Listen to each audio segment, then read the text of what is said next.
சப்ரஹமுவ மற்றும் மேல் மாகாணங்களிலும் கண்டி, நுவரெலியா, காலி மற்றும் மாத்தறை மாவட்டங்களிலும் அடிக்கடி மழை பெய்யக்கூடும் என சிரேஷ்ட வானிலை அதிகாரி முகமது சாலிஹின் கூறியுள்ளார். அவர் மேலும் தெரிவிக்கையில், வடமேல் மாகாணத்தில் இடைக்கிடையே மழை பெய்யக்கூடும். மத்திய மலை பிராந்தியங்களின் மேற்கு சரிவுகளிலும் வடக்கு, வடமத்திய, வடமேல் மற்றும் தென் மாகாணங்களிலும் அத்துடன் திருகோணமலை மாவட்டத்திலும் மணித்தியாலத்திற்கு சுமார் 30 தொடக்கம் 40 கிலோமீட்டர் வேகத்தில் அடிக்கடி ஓரளவு பலத்த காற்று வீசக்கூடும்.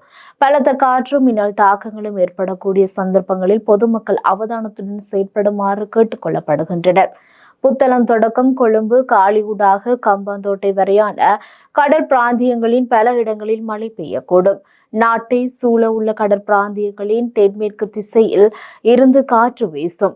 ஆகையினால் கடலுக்கு செல்லும் மீனவர்கள், கடல்சார் ஊழியர்களும் அவதானத்துடன் கடற்தொழில் நடவடிக்கைகளில் ஈடுபடுமாறு கேட்டுக் கொள்ளப்படுகின்றனர்.